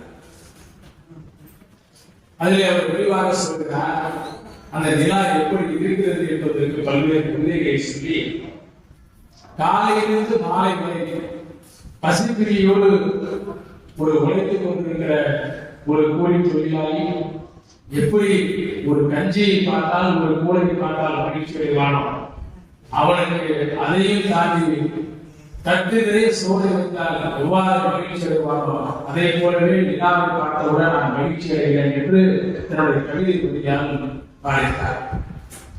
இதை கேட்டு சற்றும் எதிர்பாராத மன்னனுடைய மகள், இவனுக்கு தான் கண்டு தெரியாது, எப்படி ஒரு நிலாவை பார்த்தான் என்று ஒருவருக்கொருவர் என்று பேசிக்கொண்டு, நான் உன்னை காதலிக்க கூடாது என்று சொல்லினார் இந்த பொய்யை என்னுடைய தந்தையார் சொன்னார், அதனாலேயே நான் உன்னை காதலிப்பேன் என்று மன்னனுடைய மகள் அவரிடத்திலே சொன்னார். இதை எதிர்த்த மன்னன் இருவரையும் அழைத்து வந்து அரசவையில் நிற்க வைத்து முதலிலே அந்த கவிஞனை கொண்டு விடுவேன் என்று சொல்கிறார். இதை எதிர்த்து கேள்வி கேட்க மன்னனுடைய மனைவி அமுதவல்லி, இதை நான் எதிர்ப்பேன் என்று சொல்கிறார். ஆனால் மன்னனுடைய மகனிடம் பாராமல் இருவரையும் கொலை செய்திருக்கள் என்று மன்னன் கட்டளை ஏற்று வெளியே பெரிய மக்கள் கூட்டத்தின் நடுவே மன்னனுடைய மகளும் அந்த கவிஞரும் நின்று கொண்டிருக்கிறார்கள். அப்பொழுது அவரிடத்திலே கேட்கிறார்கள், உன்னுடைய கடைசி ஆசை என்ன? ஏதாவது இந்த மக்களுக்கு, இந்த மன்னனுக்கு, இந்த நாட்டு மக்களுக்கு ஏதாவது சொல்ல விரும்புகிறாயா என்று அவனிடத்திலே கேட்கிறார். இன்னும் ஒரு மனிதர்களை சாக போகிறோம், அதையெல்லாம் இல்லாமல் அவன் பேசுகிறான் அந்த கவிஞன்.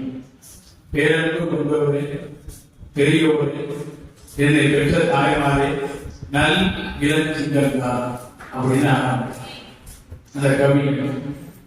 எதிரே இருக்கிற மக்களுக்கு பெரிய ஆர்வம்.